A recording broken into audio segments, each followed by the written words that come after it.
To make it in cannabis, first you must dare to. 12 years ago, MJ BizCon dared to unite the global cannabis community, igniting a movement that continues to thrive. The wait is over. Let's grow together this November 28th through December 1st in Vegas. You'll hear incredible stories, see groundbreaking innovations, and forge connections you need to thrive in 2024.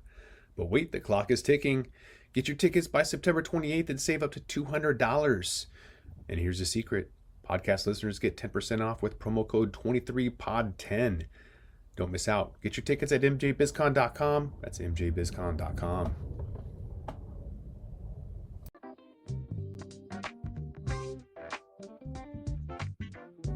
Hey, what's going on? Right. Really big show. Really big. Did you hear the news that happened this week? That's good because we have it for you. It happened, and what does it mean? What does Schedule 3 weed mean?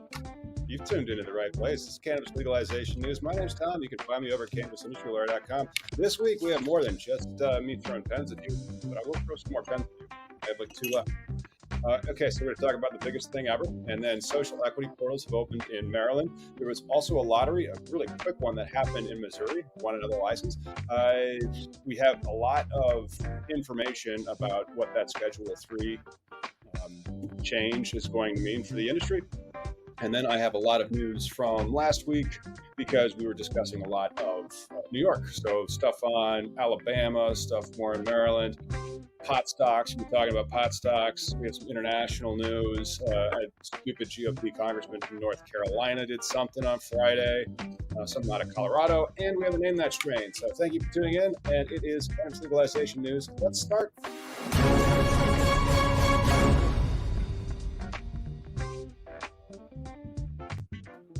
Joining us today is Josh Kincaid, host of the Talking Head. Thanks for coming on and filling in while Miggy is off. I got you. I'm here. Awesome. Hey, did you hear any news in cannabis this week at all? No, man, it was there was no news at all. It was silent. All right. Well, I guess we'll just pull up a random article then. Biggest thing ever reported out of MJ Biz Daily. Biggest thing ever, marijuana rescheduling recommendation, hailed it by the industry at least. The disclosure that on Wednesday that the Biden administration health officials are going to recommend marijuana be reclassified, that is, from Schedule 1 down to Schedule 3, the same one as Tylenol with codeine, was hailed as the biggest development in MJ policy in more than 50 years. This sent marijuana stocks way up. On that day, they were up like 20%. For the week, I think they were up like 60 or 70%, you know? Yeah, a lot of them just kind of all pop with the news. Unfortunately, they don't really move independently, but it's a good boost nonetheless for all of them to get that kind of news and notoriety and hopefully some investor interest, all that good stuff. Investor interest would be great. You know, Miggy and I won a dispensary last month, and so we're going to have to get an investor to get ours operational. It should be easier now because the audit risk should go away, as IRC 280E does not apply to Schedule 3 trafficking, which is nice. So if you're trafficking in steroids, you can deduct the cost of rent. Yeah, man. Yeah. I don't know. I think the one downside, though, like I think it's all good, but I think there's so much interpretation to a 3. Like if you look at methadone, for example, you don't really see a lot of people just dealing out methadone. So unfortunately, worst case scenario is you have really low edibles or whatever else available, and then anything after that has to be prescribed by a doctor. You got to go into pharmacy and go get that. So it could limit the cultivars or strains that's available. All of those things could be impacted. I mean, for example, in Washington, they started out with like 1,500 licenses. There's less than 500 now, and of those, there's about 3 dozen that have never been popped for violations. So yeah. So you just think about that and how much more strict it's going to be under those kind of Schedule 3 rules. I don't know how many people are going to be able to handle that. So I mean, it's good news, but I think it's going to wipe out most people. It could be interesting, and so that's we've already started the rumblings directed directly at Merrick Garland. I should tag some other. I'm a lawyer, but I am in like the middle of nowhere, and so like I'm not in New York or I'm not in Chicago or like L.A. Or Washington D.C., where the lawyer who got quoted in this MJ Biz article is. So that's Shane Pennington, a partner at the D.C. firm Porter Wright. He says it's historic. It's the biggest thing that's happened in cannabis reform at the federal level ever, which, again, not entirely true. But, cannabis legalization reform, the biggest thing that ever happened was made illegal in 1937, and then it was made illegal again in 1970. And this is like the first thing that's ever happened that will actually walk back the federal policy of complete prohibition. But yes, that's interesting that now it's being rescheduled, and so all of these problems with compliance, because not any other Schedule 3 legitimate business operates like the cannabis industry in its current incantation is. Like they're just operating in compliance with state law and openly and notoriously violating federal law, like not even complying, and that creates a litany of crimes. We'll revisit this later. Like right now, I wanted to move into Maryland because Maryland had some stuff that came out on Friday, and we're helping Maryland and helping people apply in Maryland. Which this is the first step in Maryland. The Social Equity Portal verifies the first round of eligibility for cannabis business licenses. Maryland has mostly self-dealt. They've only published zip codes and other information for its own state. But then they say, this is how we found that. You, in theory, can find it in your state, but good luck proving it. So it may create a lawsuit later. So this portal is open for 60 days from September 8th through November 7th. You need to qualify yourself in Maryland before being able to actually get entered in the lottery. Completely different than what Miggy and I had to go through in Illinois. Yeah. Well, here's a stupid fact for you. Maryland has the highest concentration of millionaires in the country, and also Connecticut, or is that billionaires? That might be hedge funds. There's a lot of hedge funds out there, but a lot of the retired government officials live out in Maryland, really close to DC. So I don't know, put two and two together. Maybe they're one of the same. Yep, Annapolis. They have a lot of wealth there. You go down to Baltimore, not so much. There's some wealth in Baltimore, but then there is some real abject poverty. I'm assuming some of those zip codes that are social equity in Maryland should be in those abject poverty areas, but they define it as 150% of the cannabis arrests. So interestingly enough, exactly how Missouri defines it. So if you were social equity in Missouri by zip code because of the cannabis arrest, you would be qualified as well in Maryland. So go through that portal of eligibility and let's roll the dice in Maryland. It's a much more expensive roll of the dice. Missouri was $1,500 refundable if you don't win. Maryland is 5 large, non-refundable. Shouldn't they be, in theory, rolling those out first before everybody else? Seems like they're kind of rolling now. They're like, oh yeah, afterthought. Let's roll out the social equity after the fact. The social equity in Maryland is actually on its second bite of the apple. And so social equity went even in medical. So Maryland had a medical round when COVID kind of hit that was social equity based, and 0 have launched. A 100% failure to launch. So now they have this large social equity fund, and that is going first to those licenses that have not launched. And then hopefully there's some money left over for these social equity applicants that are going to be applying because they're making funds available for them. Don't hold your breath. I would still go raise money or get a good real estate investment trust to help you develop the real estate, as that is the most expensive piece of crap that you have to do in the whole thing, real estate. Yeah. And with that, I think we can move on to the next story. Now, again, I just want to plug Maryland a little bit more. If you do want some help applying in Maryland, head on over to cannabisindustrylawyer.com and fill out our type form on that website. That will allow us to follow up with you and be like, you have to do social equity, right? Oh, that's right. We launched this new website to try to catch social equity applicants and get them signed up. And so I guess we can kind of cover that a little bit, or we can cover it, after 420 somewhere. It's called socialequityincubator.com. And of course, it will have one of these things for your one. Yes. And then the socialequityincubator.com leads to another form where you could fill it out. But it's Missouri, Illinois, and Maryland. They are all having social equity lotteries for a while.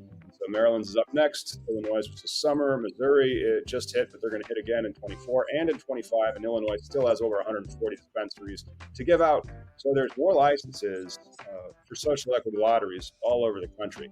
And I think, what do you think? Do you think social equity lotteries are like the future of how they're going to apportion many of these licenses, especially when it's adult use rec? Definitely. And I think it should be the first thing. Now that any new state that rolls out, it would be, they have no choice. There's no ignorance about it, right? There's been all these states, they've been doing it. So any new rollouts should automatically have those first. Well, not only that, but then like when they do merit-based, and so Illinois was a classic example of a pivot during the application process 4 years ago in 19. So I had to write this application, like a phone book, 350 pages to be completely complete and like beat out other people because they said it's going to be merit-based. And Illinois is getting thousands of applications during the process. And they're like, oh crap, everybody's going to be tied. We're going to have a lottery. And so they moved into a lottery during the application period, and they still got sued. So like limited licenses and merit-based, pure recipe for litigation. For example, we could talk, and we will be talking here about who Verano sued, what state Verano sued later. But what about with home grows? Because I don't know of any Schedule 3 that you can make from home. And so there's some questions in the comment section about what about home grow, and then they're also asking about drug tests. I think drug tests are going to go away at the state and federal level right away, but home grow is interesting though, because you can't grow tobacco. Like, good luck finding tobacco seeds anywhere, even though it's legal. Can't find them. You're not going to find a cutting, a leaf, nothing like that. So I don't know what's going to happen to home grow. Neither do I, but it's built in state law. And so the states, first you would need a federal regulation to stop it, and then the states would need incentivization to get in compliance with those federal regulations, like they do with like highway funds and whatnot. And those federal regulations that are going to be coming forward, they will take years to do those. So like home grow, I'm not sure, but Schedule 3 means that we have federal medical marijuana policy now. Like, marijuana is medicine, according to the United States. It's never been the case before. And so that is fascinating, which means, will your medical cannabis purchases be covered by insurance? How long is that going to take? I think that's going to take until the regulations are written, and that might be 5 years, because we're still waiting on those hemp regs. Well, not all of the hemp regs. The USDA did, but that was the easy job, like getting compliance with farming the hemp. And that still took like years. It took like 3 years to get that one done. And then the FDA has not regulated squat when it comes to CBD or other edibles. And so even if they change the definition of hemp in this year's Farm Bill to be total THC and shut down a lot of the chicanery that's going on out there that's unlicensed, edibles would still fly right under the radar on that level, Mm-hmm. So we'll see on that. Yeah. Back to the main story. It is what you can follow me on. It's called LinkedIn. And so LinkedIn is where I'm just going to be publishing like a little blog a week until we get this dispensary open in Illinois, kind of chronologing the opening of a dispensary. So later on, maybe we can turn it into a podcast or repackage it as a book or something. And this one, I was just thinking really about, what does Schedule 3 mean? And so when that happened on Wednesday, everybody immediately became a lawyer and said they knew it was going to happen. And they started making all these predictions, which is funny. But Bill, what's this guy's name? Bill Levers over at Beer Bros. So he published just a picture of Section 823 of the Controlled Substances Act that says one of the crimes. And so after you're a Schedule 3 manufacturer, grower, or distributor, retailer, you need to be registered with the Attorney General. Now, that Attorney General that technically means the DEA, because the DEA is in the Justice Department, and so the Attorney General is technically their boss. And that's why they put Attorney General in there. Now, the Attorney General shall register an applicant to manufacture controlled substances in Schedule 3 unless he determines the issuance of such registration is inconsistent with the public interest. In determining the public interest, the following factors shall be considered. This is really what I think the Garland Memo should be coming in the future.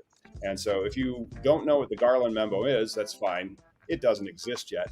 But it's predicated off the Ogden Memo or the Cole Memo from the Obama administration, whereas their Attorney General wrote a memorandum regarding federal enforcement policy directed at the DEA and also the Justice Department for their prosecutorial wings as to what they're supposed to be doing. They could do the same thing, because like if DEA reschedules and it changes it to 3, it triggers a rulemaking process, which could take well into the next, well past 2024, into the next administration if the Democrats don't win. And so that could really be bad for the industry if, granted, they've all been operating out of compliance with federal law, but those crimes are still there because they aren't registered. And so as a result, it's all this specified unlawful activity under the Controlled Substances Act, so it still may be difficult to get banked. You wouldn't be able to get listed on the stock market. All those types of problems. But if they exempt you and they say, hey, as a federal policy under the Garland Memo in the future, we don't need you to be registered with the DEA because, and then it's controls against diversion, all right? Because your state is doing the conversion control. And it's number 2 is compliance with applicable state and local law. Local law, Washington State, Illinois is not like this, but California, New Jersey, Michigan, maybe one day New York, if they ever get their act together, they're dual licensing states. And so you have a license from both the state and also the local government. And then such other factors that may be relevant and consistent with public health and safety. So what we're asking, and we need to get this a little bit better, but we're asking the Attorney General to exempt the industry. If you have a license from a state, that should be enough, and say that you don't have to register with the DEA until the rules are finalized. Something like that. Kick the football down, open the doors up, and say, no, that's not specified unlawful activity anymore. They don't need to register. I determined that. I don't know if that's going to happen. I really hope it does, though. It's like that shakeout you're talking about, man. Yeah, I don't know. Sometimes it all depends on what the motive and intent is. Like who's pushing the bill, what's out there. Is it going to destroy the competition or not? I don't know. My biggest concern is that Amazon is going to be one of the biggest retailers out there. They're going to get some kind of pharmaceutical delivery and be the biggest game on the planet. But then what does that do to your options? Yeah, and so that's why you get this exemption from the state license. Amazon doesn't have a state license. There's no licensing process. And so if they could gum up the method for getting a licensing process at the federal level while allowing compliance for everybody who has one at the state level, if I was Cresco or GTI or Trulieve, and God willing, one day I will be, not Curaleaf though, Russians. I would be thankful that I hadn't paid the IRC 280E tax yet, but then also starting to lobby pretty hard Democrats, because the other side just doesn't seem to care, that you need to allow this industry to operate above board. And that's going to be more checks for you, Mr. Democrat, if you help us out here. But yeah, we'll find out. Yeah, I hope I'm wrong, but I think it's going to destroy the majority of the industry. Boy, I hope you're wrong too. Like that's one of the things where all these regulations would have to be done, and that takes that cannabis speed or cannabis time. That's slow, but federal regulation speed is real slow. Mm-hmm. Yeah, my theory will be correct if you start seeing licenses being liquidated left and right, like they want to get out because they know if big pharma's coming in, it's going to screw everybody else. I hope I'm wrong. Who's giving Big Pharma the license? There's no Oh. methodology to have a federal Lobbyists. It's like follow the money, man. It's just lobbyists. It's money. lobbyist. Yeah. Well, then they're going to have to move at regulation speed to be able to get that policy in place, because it just don't exist right now. And then if that's where and the industry won't tolerate that. And so, like, if it's just going to be a big land grab, because like with pharmaceuticals, the cannabis industry didn't really exist when they made it illegal in 1937. It didn't. It was illegal in every single state. Now the cannabis industry exists, and so it'd be like, we don't think about like Bear Pharmaceuticals or Eli Lilly coming in to corner the alcohol market. So I just don't. I mean, no one buys cigarettes out of trunks or like bootleg gin or anything like that. But I think it will thrive the illicit cannabis market if it goes straight to big pharma, because a lot of people aren't going to put up with that. Oh no, they aren't. And so, hey, speaking of, it is 20 past the hour, which means that it's 4:20 somewhere. And I'm also going to give a shout out to somebody who used to say it was 5 o'clock somewhere. I'm wearing a Jimmy Buffett shirt from a concert that I went to in 1996. Can you believe that noise? Tell you what. All right, well, smoke them if you got it.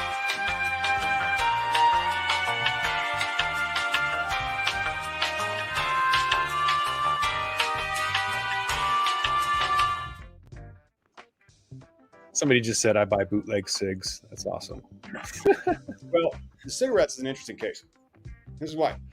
Because if you take that package of cigarettes, except for the bootleg ones, don't look at that, and you flip it over, there's going to be a tax stamp on the bottom of it, which I believe is done at the state level to make sure that you have paid the state cigarette tax on that. So even with interstate commerce, like if I'm going to start stocking my shelves with good weed from Humboldt or Oklahoma, try to like do like an arbitrage thing, right? Not have to, because like I was looking at Uncle Ike's. I was trying to get a name that strain from Washington State, and then I didn't. I got a name that strain from somewhere else. But the prices in Washington State retail are wholesale prices in Illinois. Wow. Yeah. Yeah, I just picked this one up for $48. It's outdoor, organic, pesticide free. It's not pretty. It's definitely less than 20%. It's probably 17%. Great for a daytime high. Awesome sativa, my go-to. They have ones for $30 retail, which means wholesale those are $10 tops per ounce. $10 an ounce. Yeah. That's wicked. But they 30 said every day, like no sale all day long. You got to go to specific, everyday low price stores. It's called Zips. It's a discount store. Zips. So like an ounce, but like, also meaning quick, right? Yeah, I mean, it's all about price and convenience, right? The one that I used to go to right next to my house, it's really hard to. They no longer carry the vape brand I like. The edibles are hard. Like once they come in, they sell out. And in that particular brand I just told you about, when they drop, they're out 5 days, sold out, boom. And then the buyer waits 3 more weeks on his monthly rotation to buy it, and then that makes me irritated. So I'm like, screw it. I'm going to drive 20 minutes. I know it's there. I'm going to go get it. And so, price and convenience, man. I want to know that I can get it cheap when I want it. And so I pass probably a dozen stores and drive 20 minutes instead of 2 to my local one because they can't figure out inventory. I'm gonna remember that when we're running the shop down in wherever we open it. So tune in for more of those things. And then we got news out of Missouri. Congratulations to the people who won. We were lucky enough to put together an incubator and win. And so, a client of ours is happy. And that's kind of how it works. Like when it is these social equity lotteries, there were 1,600 applications for 48 licenses. Now it gets worse than that because there was actually over 1,000 for just 16 licenses, because that's how many people applied for a dispensary. So 1,000 chasing 16, and then the grows, they were much better odds, 500 chasing 32. So you can do the math, and if you want our help doing the math, you can find us. But it's one of those deals where 16 licenses, 1,000 people apply. there must be a cash flow. Otherwise, why would somebody work that hard to get this stuff, you know? Right. Yep. And then they're doing another round next year as well. So Missouri is going to do 3 of them. And so this was 2023. They got 24. They got 25. I will be interested to see if there's another 1,000 chasing 16 licenses, another 500 chasing 32 next year. But I don't know. We have to kind of wait and see how it turns out. Again, man, I hate to be the bearer of bad news, man, but that's too many tomato farmers for any one state. Look at Oklahoma. It's a lot.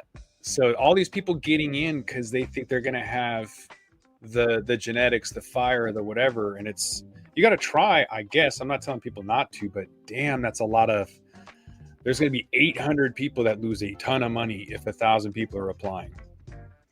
Yes. And so that 1,000 people were applying for the 16 retail licenses. And then those retailers can only buy from the 32 wholesaler licenses, which if you are a grower and following us at home, that's great. You're freaking awesome, man.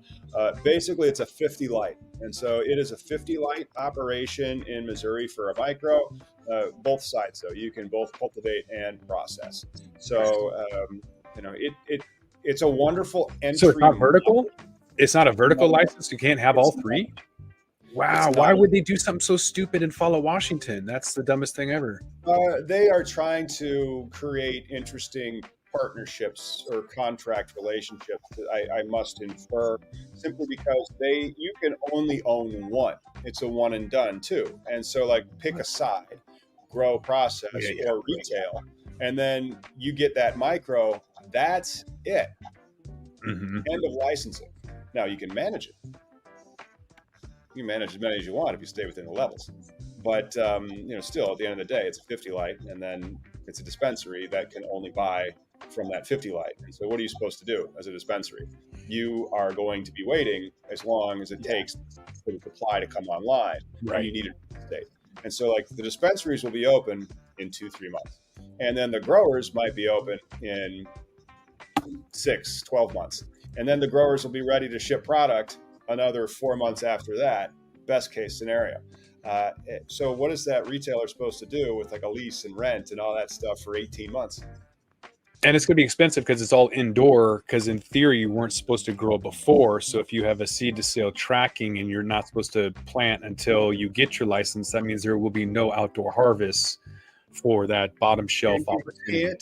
You can't buy anybody else's wheat. So like you can't stock your shelves with all the people that are out there right now trying to move their product. Mm-hmm. So that retailer can't call up Amaze Cannabis, shout out to them in Missouri and stock their shelves. They have to wait until this new start with their 250 plants as a micro gets going and has something for them to sell. So like, dude, I'm going to like identify real estate and then just watch it like after I win and be like, okay, yeah, no, we're not ready yet. Even if we were ready, even we built it and we paid you for the real estate. And so there's no medical that's already existing and they can't just roll that over, because at least we had that in Washington where there wasn't this screwed up situation where a lot of these new emerging markets would just say, hey, here we're open, and then there's absolutely zero product to be sold because there's nothing, they haven't grown anything yet. So why the backwards format? It's a dual license, and so like you are able to sell both medical and adult use.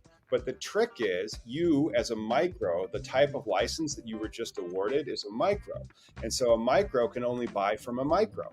And so that's the weird thing that they kind of built into the system, that you are going to be able to only get one of these 2 new types of licenses, and you must create an ecosystem of purchasing. So there's going to be interesting contractual relationships in like 3 or 4 years, or they're going to change the law and allow the micros to buy from the macros. Yeah, there's still going to be a massive bottleneck and shortage, unfortunately, like every other time, because that's a stupid way to roll it out. Hey, it is Missouri. Speaking of something that's not Missouri, federal policy, this might come to change here soon, especially if the Garland Memo exempts the industry. And so don't forget, we should talk to Normal about a petition or something. This cannabis retailer has been denied citizenship, and she is planning a SCOTUS appeal. This is out of Cannabis Business Executive. Shout out to Cannabis Business Executive. We have the guy who actually wrote it. On Tom Himes, I believe is the publisher of this periodical. But Reimers is a 45-year-old mother of two with permanent residency, no criminal record, and she applied for naturalization in 17. But in 18, the United States Citizenship and Immigration Services denied her application, finding her co-ownership of a Farah-based Canarail station made her an illicit trafficker of a controlled substance. And so she hired this lawyer, Alicia Moss, right there, and they are going to appeal this and even revisit the Rage case. Now, I'm not sure. This would be interesting, and I don't do a lot of litigation. We had some updates in the litigation I do on Friday, but this change may allow this person to get their citizenship, because it's an illicit. That's what they said. Let me just zoom this in. We can move around right in there. And so that's just a picture of the lawyer. And so it is an illicit trafficker of a controlled substance. And so this is probably from an official denial letter from the USCIS.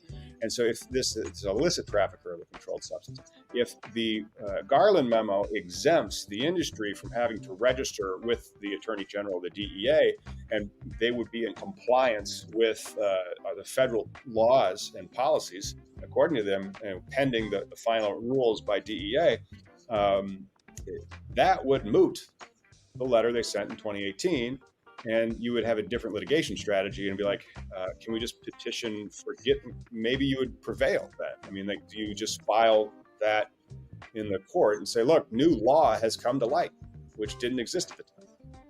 Yeah, try anything you can. In the meantime, thank God they're keeping us safe, though. She looks like a freaking criminal. Oh, yeah, that's right. Because people that own dispensaries are freaking criminals. You know? Yeah, a mother like with a partial dispensary owner. I mean, she sounds terrible. Yeah, right. Just, that's terrible. But she should be ashamed of herself. She should be. All those things. Yes. Oh, all of them. And then we're just going to revisit. Maybe you don't want to join an incubator, and you just want to go yourself over in Maryland, which is launched, by the way. Our templates are ready, and so you can get our templates. We'll make a pitch about you're eligible. You sure you don't want to join our incubator? Here is the link that you can find that. But we got the as much as we can drafted, and then they will publish more, and then we will revise them. But we're going to apply in Maryland. We hope to apply a lot in Maryland and be successful. But everybody does social equity differently. Gotta love lotteries. Powerball in Washington's at 420 million, folks. Oh shit! Buy me some tickets on the way home. 420 million. I took a video of it. I saw 420 flashing at me, and I'm like, "What? I'm on my way." And then I was like, "Oh, that's for Powerball." Cool. Powerball, man. Yeah, I like the gas stations, because some people actually call their dispensaries that. But also, Green Thumb Industries is trying to get a dispensary at a gas station. Wonderful idea. I've seen them before in Michigan. I can't remember the name of the dispensary, but it used to be an Arby's. You've seen gas stations that have a fast food franchise in it, and it goes belly up. Yeah, they put a dispo in it. And I'm like, that is freaking when I was brilliant. talking to you, it was just when I was looking for some investors for your dispensary. I was talking to the guy with cookies who also has the license for Green Thumb. And they're aggressively looking. There was a place in Washington that would open up at gas stations, and it was called the Gas Station. And then he left for California because of the laws here. But yeah, it's kitschy. It's good. No, it's retail is about sales, and so if you can find out where the McDonald's, the gas stations, and the Starbucks are in your area, you might be on to where you should put a dispensary. And that's one of the reasons why working with REITs is a good thing, because these real estate investors want a stable cash flow. They want their tenants paying. They don't want a default, because that'll gum up the cash flows and create the litigation. And so they'll help you scout the location. Mm-hmm. What's it going to do for driving? You obviously can't drive impaired, but how are they going to know? Because right now it's a really stupid rule at 5 nanograms, and I'm DUI all day long at this stupid thing. So how's a federal law going to change that? Well, again, there is a federal standard for alcohol impairment, and that took many decades for that to become the law. And when I was younger, it was zero point 0.1, now it's down to 0.08, and they used federal highway funds. That allows us to get into this next article, which is so bad that I am going to hit one of our bumpers.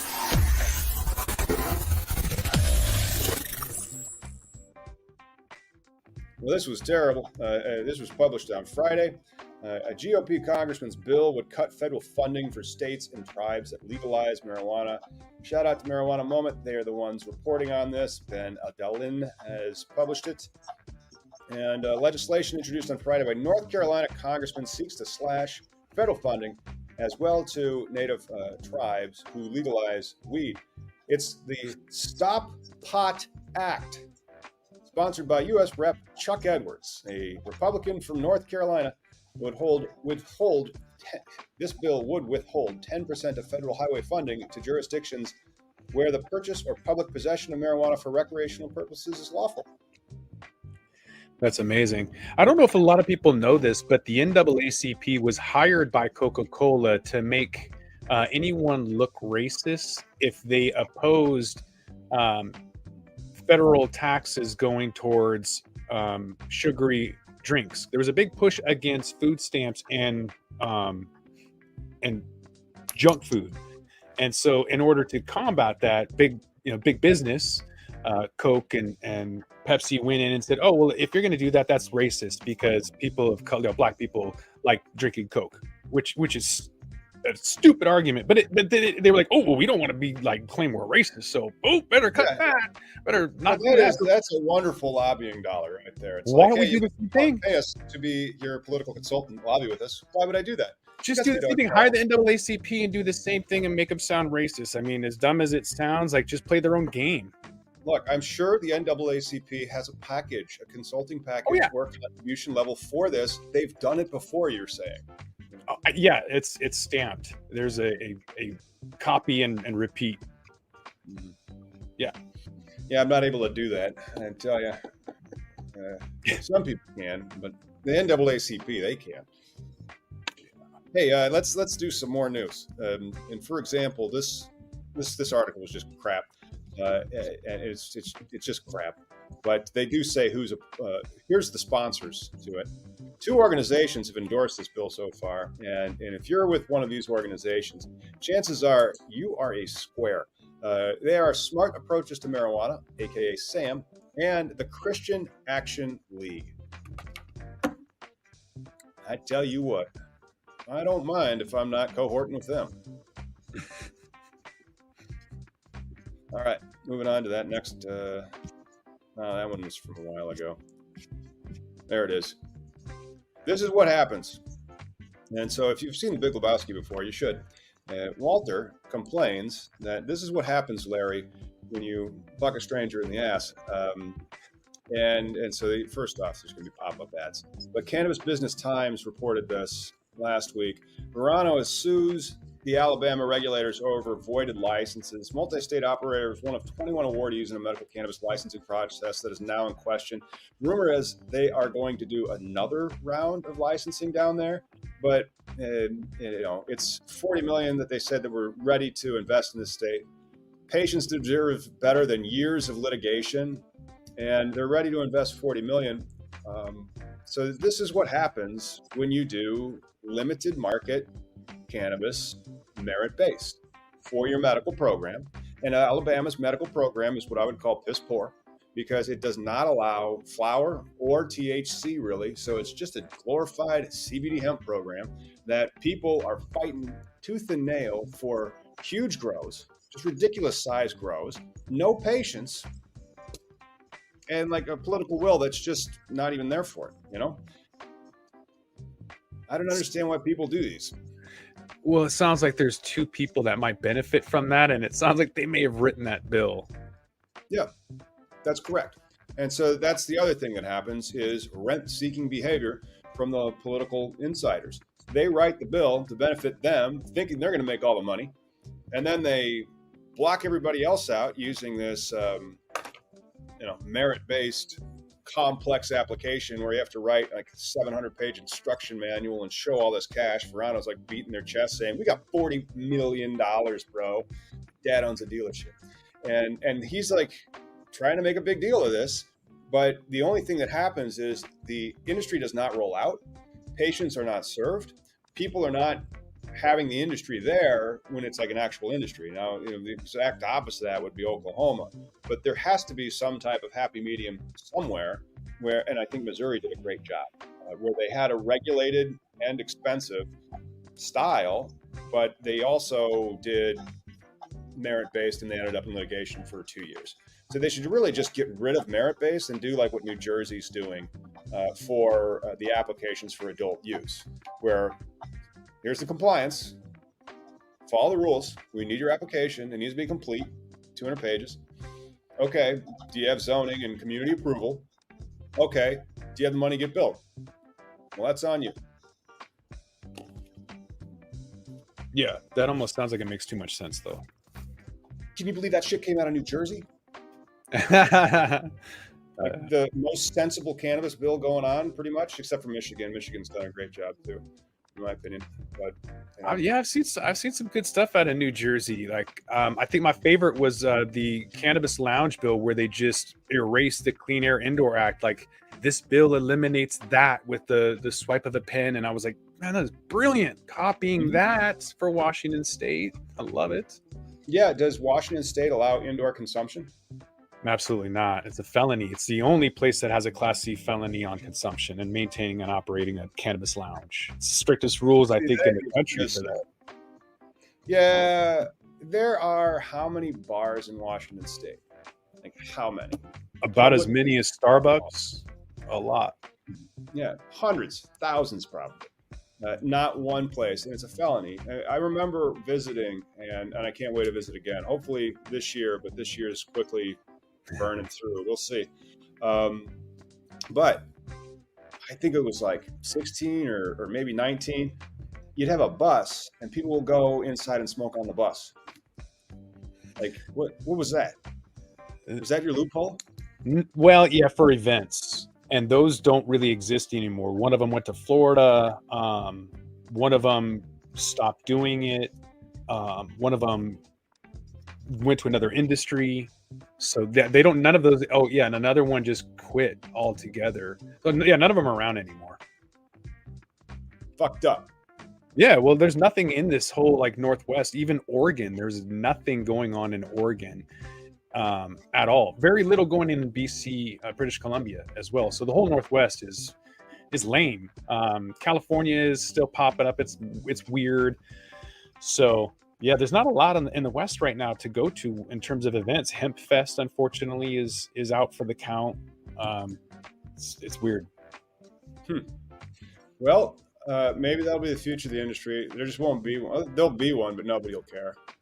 Nobody. They don't. Miggy just went to an event called oh my god, I don't remember. So it was a concert in Renton, and there's a lot of, it was a $100 ticket though. They were giving away a Corvette, and there was rappers and stars and stuff there, but still it's not going to draw the same kind of crowd that 100,000 Hemp Fest 3-day event used to.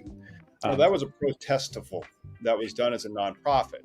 And so like certain ventures will fail. And then like, especially over time, especially if there's not cohesion, capital, and like a succession plan. This is one of the reasons why if you want your company to like last, a corporation makes a lot of sense, because then the founder cannot be the president or the CEO and be like, okay, you run this shit, motherfucker. And then allow them to kind of back up a little bit. But, that was not how they ran it. And then also it just, I don't know how relevant it stayed, and then they were fucked with by Expedia as well, so it sucks. But the cannabis events, we don't really have them here in Illinois. We do have a few lounges, and it's the same thing. They just make an exception to the Smoke Free Act, or they include tobacco retailers as well. They're fine. Like, consumption lounge is great. They still don't make all that much money. I mean, we'll see if Vegas is. Those are going to be rolling out here probably into 24. And if the consumption lounge business model can't make it in Vegas, you'll know. Right. Yeah, they got wiped out. That's for sure. In Colorado, they got, and Oregon, they all got wiped out during COVID. So I think they're still up in Vancouver, but I haven't been up there since January of 2020. So All right. yeah. And I haven't been to Canada since 1994. Let's play some Name That Strain.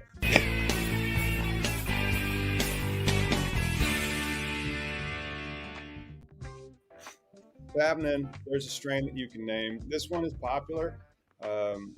Seen it before, purportedly. Like, that's the thing, when I haven't grown the plant, I don't necessarily.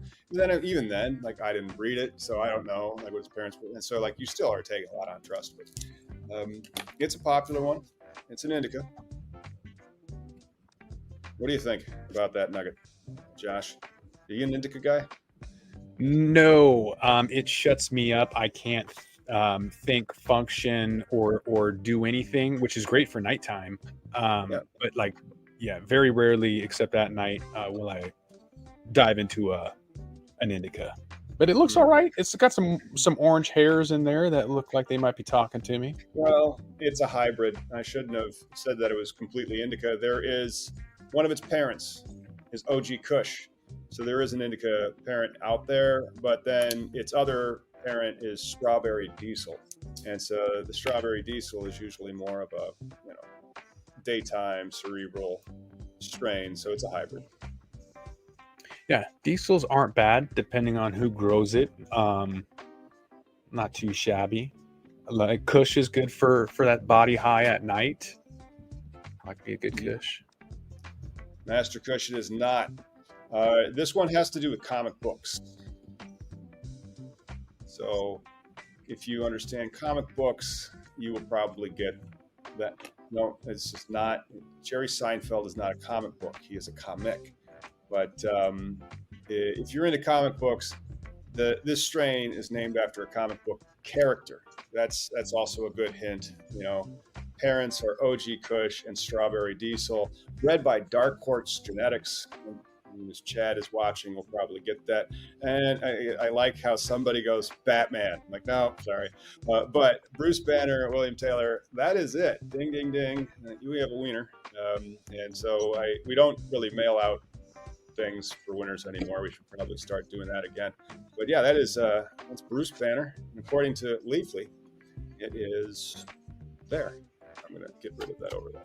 But Bruce Banner is known as the alter ego of the comic book character, the Incredible Hulk, and it's potent, 21% average. Expect the effects to be strong, come on quickly, and be in a euphoric and creative high. Some body relaxation. Best enjoyed during the daytime, they say. Originally bred by Dark Horse Genetics, cross of OG Kush and Strawberry Diesel. It does have a diesel aroma, and its dominant terpene is myrcene. Ooh, that's munchies. You might go crazy or rip apart your fridge and turn into the Hulk with myrcene. Be careful. Oh, nice. Well, they did say it's a daytime strain. Yeah, you might turn into a gremlin, get really crazy. Awesome. And then we do have some pot stock news. And so there's pot stock news, but we have some cannabis study news first. And these are the good stories. Normal reports the good stories. Other people, they report crap, and they report stuff that's intended to scare. Normal and report stuff that's intended to, educate and also make sure that you're not going to put up with the lies. Study. Cannabis exposure not associated with increased psychosis risk among high-risk youth. And so a team of researchers from Hofstra University and Stanford Safety School assessed relationships between cannabis use and health outcomes in a cohort of adolescent children at clinical high risk for psychosis. Study tracked the participants for 2 years and also included a 2-year follow-up. And there was not associated with any increased psychosis transition, did not worsen clinical systems, functional levels, or overall neurocognition. So this is a theory that if you smoke really high THC, you might get bipolar or something. You might skits out. That's right. It will make you nuts. And so that is that old chestnut that you hear as to like, and you'll like wait, because if you try to legalize it in your state, and now that it's going to be Schedule 3, you should look at you, Indiana. People, and those people will typically be Republicans, will say shit like that it makes you insane, that increases a psychosis risk. This is bad for children, it's bad for safety, and then party line vote. And that just happened in May in Minnesota. And now people from Minnesota call us. Yeah. And it's nice. And so like the Minnesotans will win there eventually. Well, that's why we should lower the alcohol limit to 12 years old, because drinking poison is just so much more better for you than that natural plant. I mean, get rid of that and give the kids alcohol. Jeez, what are we doing? Seriously. Right. And then let's encourage that. Let's make sure that we name the bleachers at Wrigley Field the Budweiser bleachers. Hey, can we use Clydesdale horses in our advertisements for weed? No. What about dogs? Are we allowed to use dogs? Dogs appeal to children. Also, no. Damn it. Why can't we get the love and admiration and respect that alcohol, which is a carcinogen, it can also kill you. It can poison your liver, but so can fructose.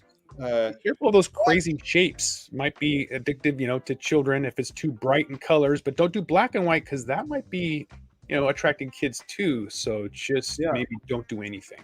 That's the safest. Okay, but then you can walk down the cereal aisle, and the cereal people, and by people I mean it's a cartoon character on the cereal box. The cereal tastes like candy. It has a whole bunch of added sugar in it, which is just also hitting the liver so that they can digest that stuff and making them fatter. They draw the pictures in the cereal boxes to be looking down. And so like the eyes would catch a toddler walking through the aisle because they're looking down, which is creepy.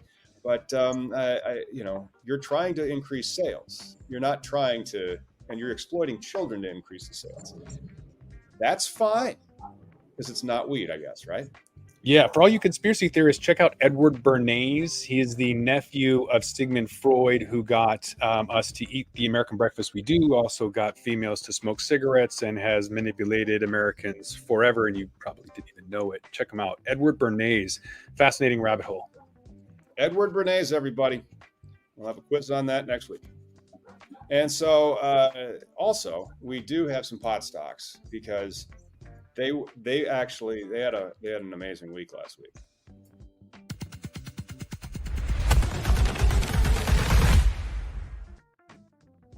My God. Down. Pot stocks. Where are they this week? 45. No, wait. Time to get high on 3 pot stocks, or 3 catalysts. This is how they performed, or relative to the S&P. The pot stocks are down about 80%. The S&P is up about 20%. And then do they actually have real charts? Story continues. No. There we go. Constellation Brands. Okay, this is just garbage. That's not fair, though, because they have alcohol to hold them up. They're not strictly a cannabis company, so that's not entirely fair. They haven't been hammered nearly as bad as like a Tilray or one of those other garbage companies. Green Thumb Industries, not necessarily a garbage company. They've gone profitable, and they probably will stay profitable, but they really popped hard. Tilray, that's the problem. Tilray's actually selling. Wasn't that the one that's offloading or purchasing? No? They bought for $83 million.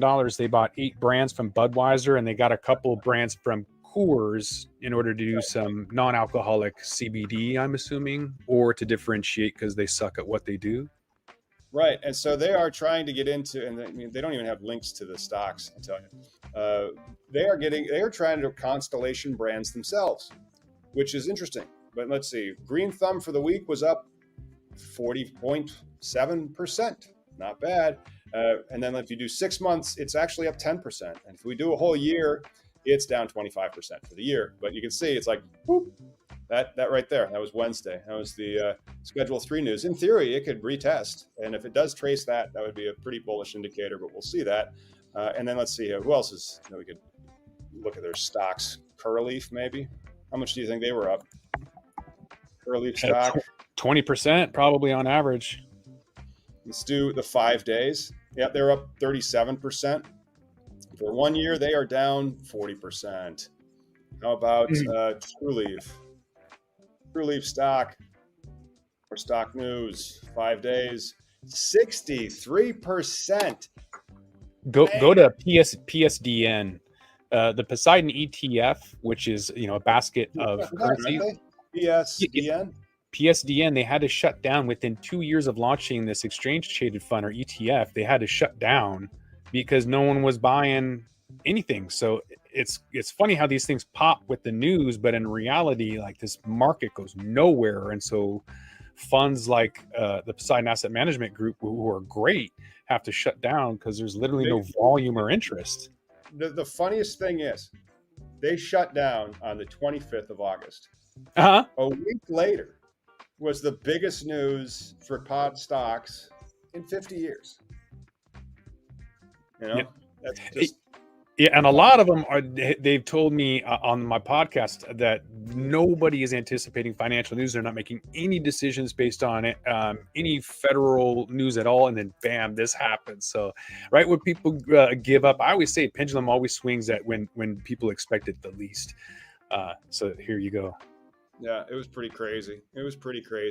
All right, we have a couple more stories, but it's been about an hour, so I don't like that one. That one was more, it's just like that one from Normal. And then, so you'll also see stuff like this. It just completely contradicts the one from Normal. And then it's Forbes. So, like, good luck not getting hit with all the ads in the world. Marijuana smokers have higher levels of toxic metals in tests, according to a study. And it was a pretty shitty study. Like, they had no confounders at all. And they were pretty much just ignoring that it was worse in people that smoked tobacco, and that a lot of the people that were scoring high were because they used both products. So it's Forbes, and so they really don't have a lot of the science in there, but they're pushing the narrative. And so, like, I bet you'll see a rejoinder probably on normal.org to this article or this study in about 6 months. I worry about that with hemp coming from places like China that typically have some heavy metal in their soil. Hemp also absorbs a lot more than cannabis in terms of its uptake from the soil. But cannabis, like, what metals are you talking about? Because if you're talking about the normal nutrients that you're putting in there, then maybe that's some of the nutrients. But if you flush it properly, then no. So I guess it kind of depends on where you're getting it, where you're talking about. I've never seen that having any issue. And in fact, if you look at the neural protectant, the patent that the government has, patent number 6630507, neural protectant, it protects you against heavy metals that cause dementia, Alzheimer's, and things like that. So seems counter intuitive with that article, but yeah, they got a narrative to push. They do.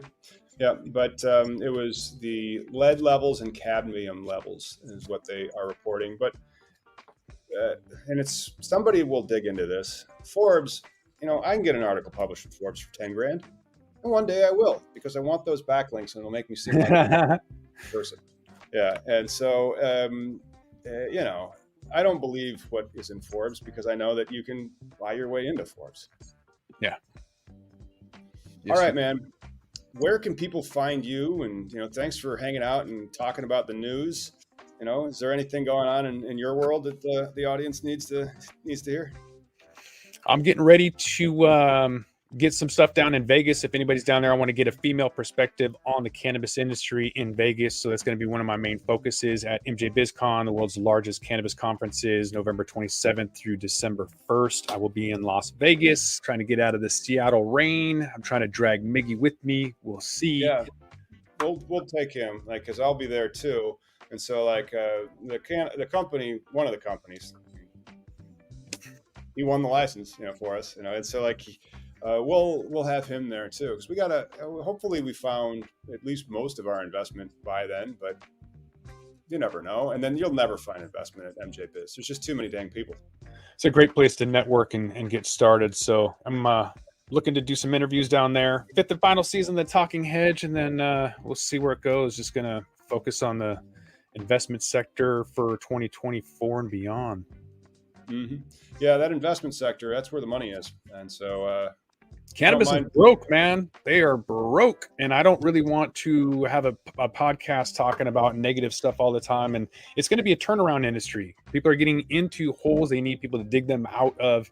And those Right. stories seem to be coming all the time. And it's getting boring for me. So I might as well just focus on my hedge fund and investing and some other stuff. Yeah, because the industry is not that big. I think it's gonna. I think.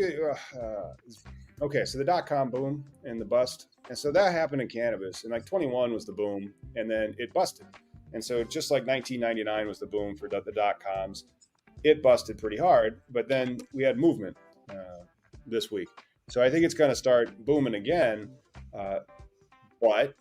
Just like how Amazon kind of weathered the storm, Facebook didn't exist during the 99, AOL went away, MySpace didn't make it out, like there will be new players that are going to come in and they'll be benefited just from timing. Yeah, timing is everything, man. And speaking of, let me pimp Toro alerts. If you guys want to be notified when to buy, when to sell pot stocks, download Toro alerts on iOS or Android for crypto or stocks. Toro alerts will alert you when to buy, when to sell pot stocks. Awesome. Hey, everybody, that's our show. If you need anything, you can find me over at cannabisindustrylawyer.com or collateralbase.com. And then, of course, here on Cannabis Legalization News, also on Facebook. It's facebook.com/freethc. Hopefully, the change in federal policy means you can find that page more easily now, and it won't ask you if you need drug rehabilitation if you don't access it. Yep. All right. Thanks, guys. It was wonderful hanging out. And, we have more scripted stuff coming. So tune in and we'll see you when it's 4. Thanks for listening to today's show. To check out more great cannabis podcasts, go to podconnects.com. Here's a preview of one of our other shows. 99.9% of our DNA is identical. It's a 0.1% that truly makes us different and unique.